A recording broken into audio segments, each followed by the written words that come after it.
भूर्भुवः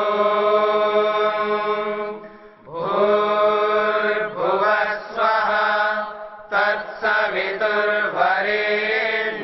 भर्गो देवस्य धीमहि धियो यो नः प्रचोदयात्।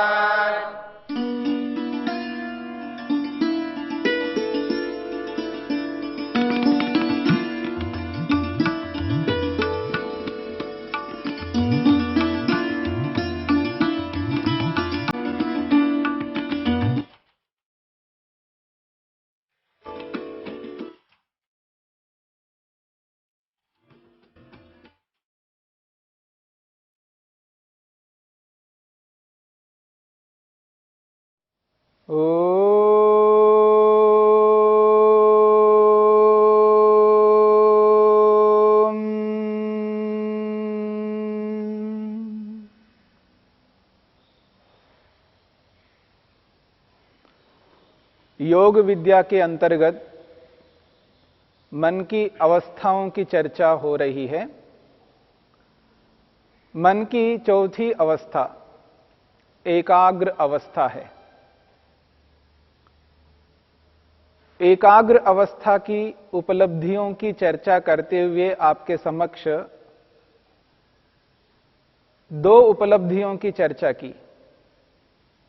पहली उपलब्धि है सद्भूतम अर्थम प्रद्योतयति।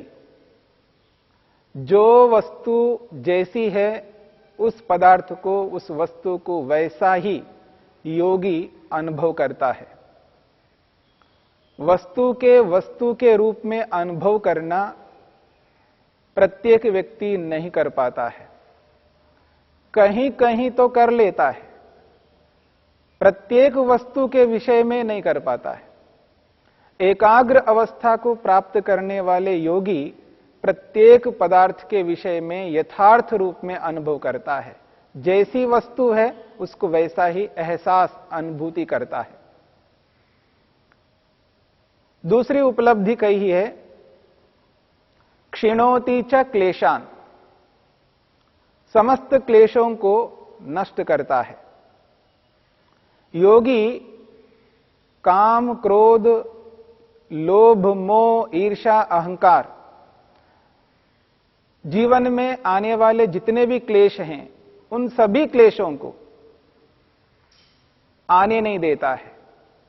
और जो क्लेश उसके अंदर पहले से विद्यमान हैं, उसके मन में जो क्लेश हैं, उन क्लेशों को भी वो क्षीण करता है, नष्ट करता है।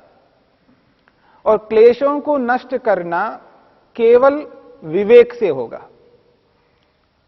जिसके जीवन में विवेक है, यथार्थ ज्ञान है, योग की भाषा में जिसे तत्व ज्ञान कहते हैं, वस्तु का यथार्थ ज्ञान, वही यथार्थ ज्ञान क्लेशों को नष्ट करने वाला होता है।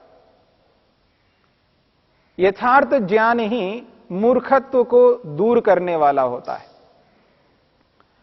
मूर्खता जब तक जीवन में रहती है तब तक व्यक्ति यथार्थ कुछ कर नहीं पाता है। और जैसे ही यथार्थ जीवन में आने लगता है तो वो मूर्खता धीरे धीरे हटने लगती है। तो तत्वज्ञान के हो जाने से मिथ्या ज्ञान हटने लगता है। तो ये जो क्लेश है, अविद्या, अस्मिता, राग, अभिनिवेश, ये क्लेश व्यक्ति के जीवन में तब तक रहते हैं जब तक उसके पास अविद्या को हटाने वाली जो विद्या है, विवेक है, वो नहीं आ पाता। और जैसे ही वो आने लगा तो अविद्या हटने लगती है। और जैसे जैसे विद्या को युक्त अपने अंदर धारण करता है, और जितनी विद्या को वो धारण करता है उसी रूप में, उसी मात्रा में वो अविद्या दूर होने लगती है। तो जब एकाग्रता जीवन में पूर्ण रूप से आ जाती है, व्यक्ति एकाग्र होने लगता है और यथार्थ पदार्थों को देखने लगता है, और वो यथार्थ पदार्थ उसके विवेक को और पुष्ट करने लगते हैं, तब जाकर के जो क्लेश है ये दूर हो जाते हैं। तो क्लेश जैसे दूर हो जाते हैं, उसका जो मन है वो हल्का हो जाता है। मन के अंदर जो भारीपन है वो हट जाता है और मन स्फूर्ति से इतने कार्यों को करने लगता है जिससे उसका जो लक्ष्य है वो बहुत बिल्कुल सम्मुख आने लगता है, नहीं तो लक्ष्य बहुत दूर रहता है। जब तक मन में अविद्या रहती है, मूर्खता रहती है, तब तक मन भारी सा होता है। इसलिए व्यक्ति कर्तव्य कर्मों को नहीं कर पाता है और जितने कार्यों को वो कर सकता है उतने कार्यों को कर नहीं पाता है।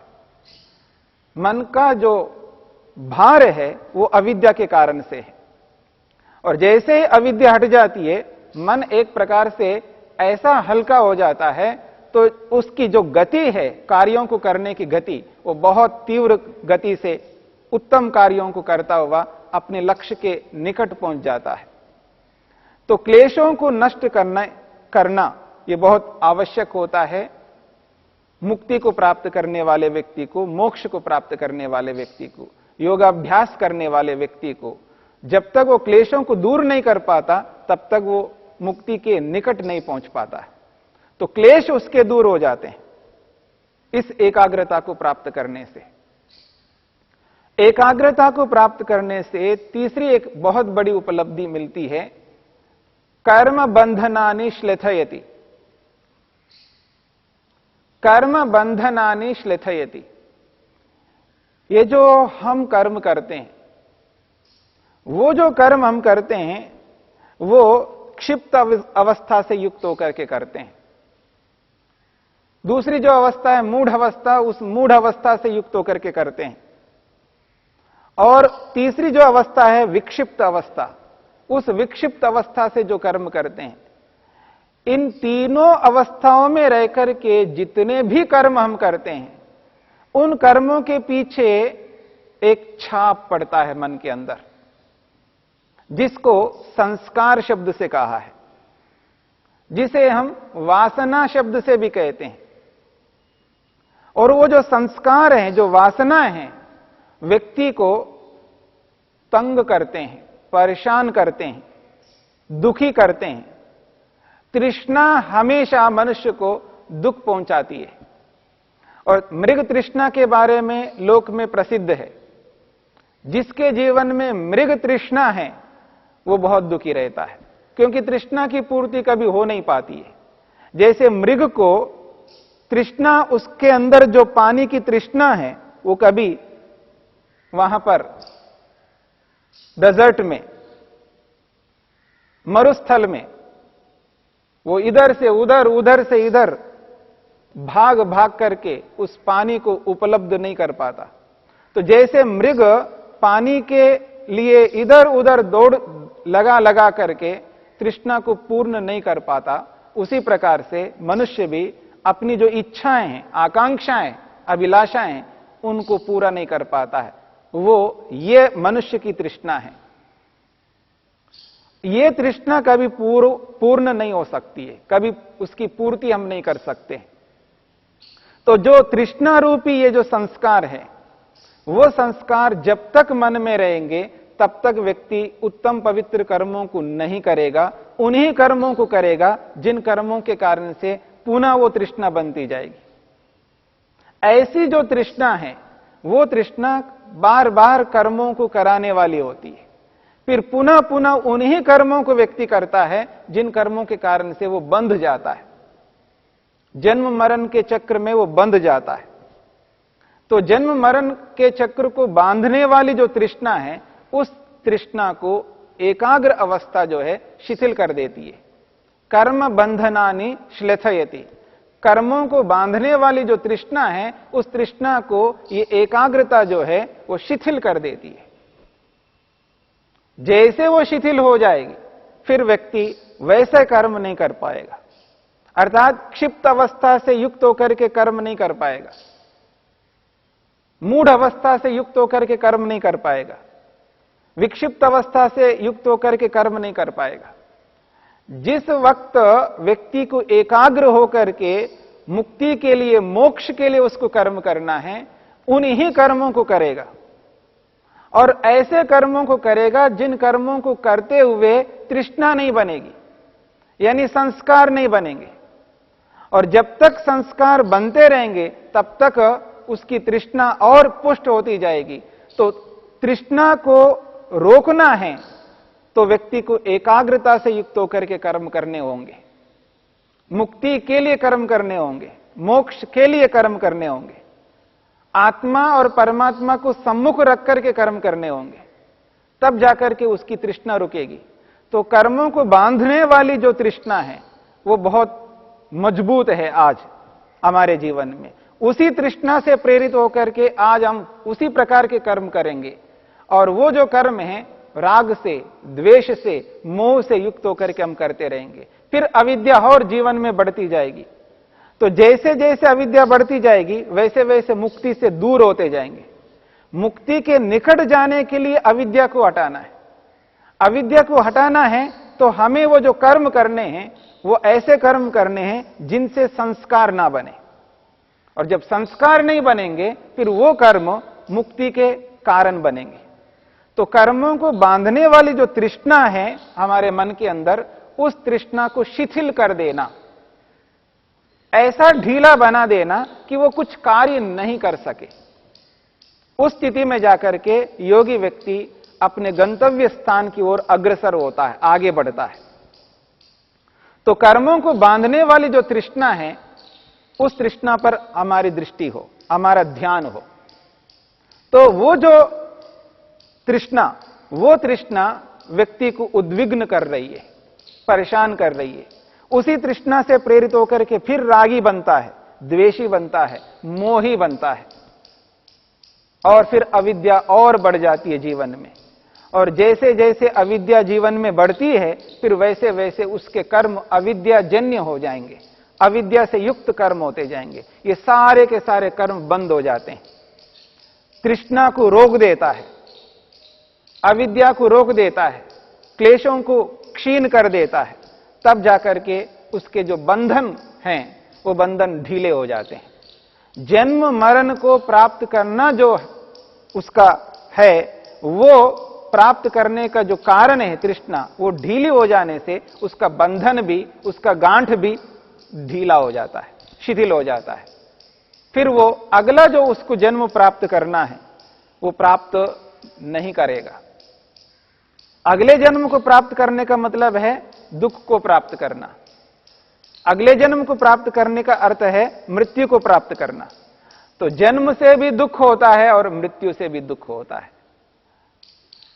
जन्म लेते समय दुख होता है, जन्म लेने के बाद से लेकर के जब तक मृत्यु नहीं होती है तब तक दुख ही दुख जीवन में आते हैं, मुक्ति की दृष्टि से, मोक्ष की दृष्टि से। तो मोक्ष की दृष्टि से ये जो दुख जीवन में आते हैं, उन सारे दुखों को रोकने का जो कारण है, उस कारण को हमें पुष्ट करना होता है, मजबूत करना होता है, वो एकाग्रता।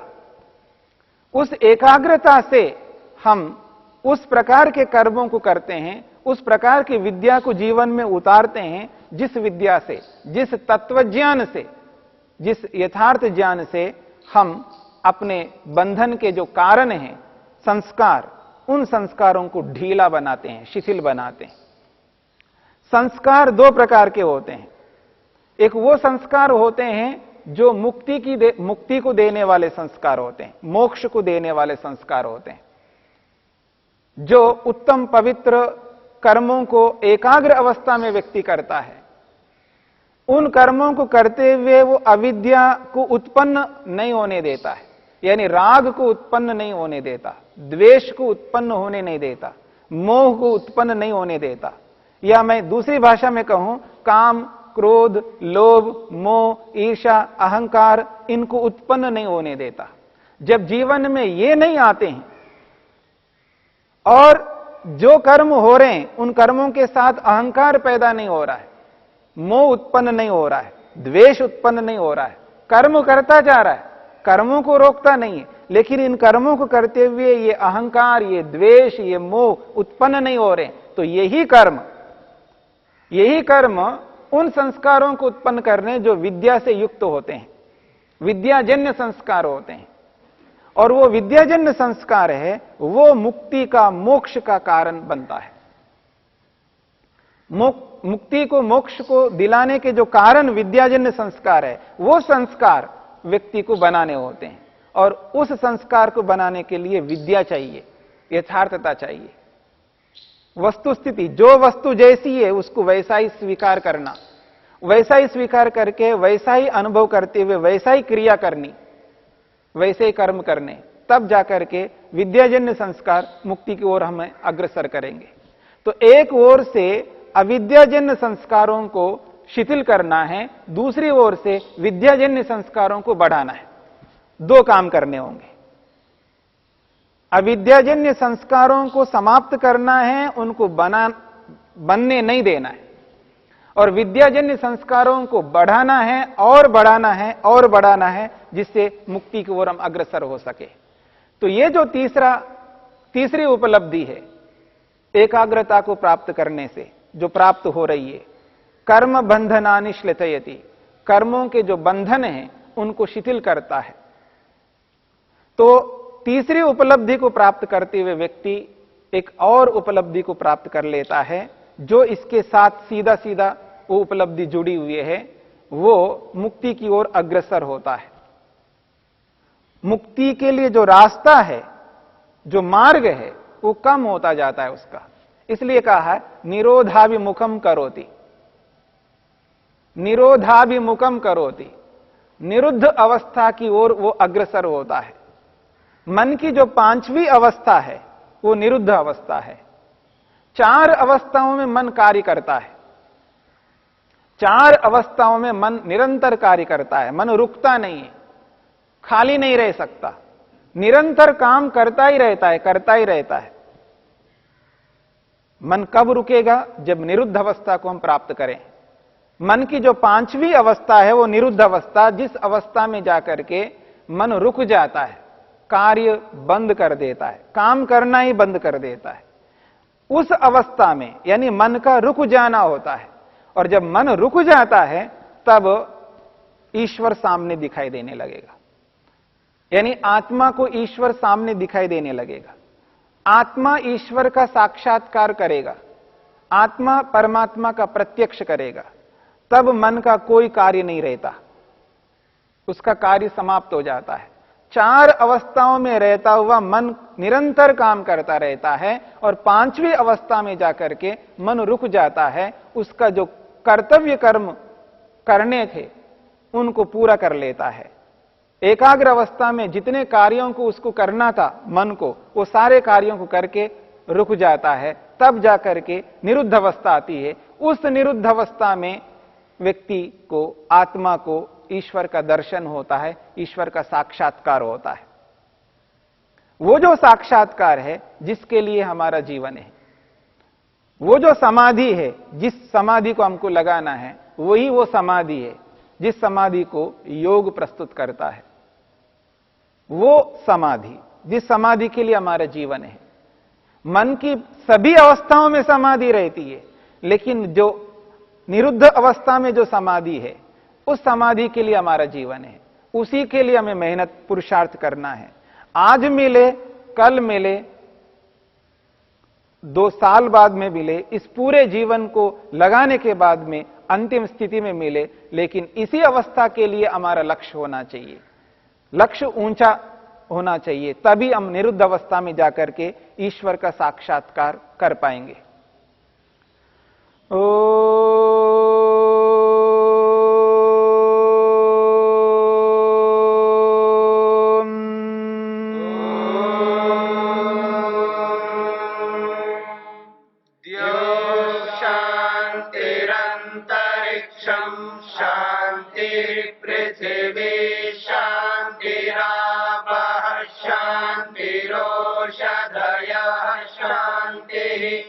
वनस्पतयः शान्तिर्विश्वे देवा शान्तिर्ब्रह्म शान्ति सर्वं शान्ति शान्तिरेव शान्ति क्षमा शान्तिरेधि। ॐ शान्ति शांति शांति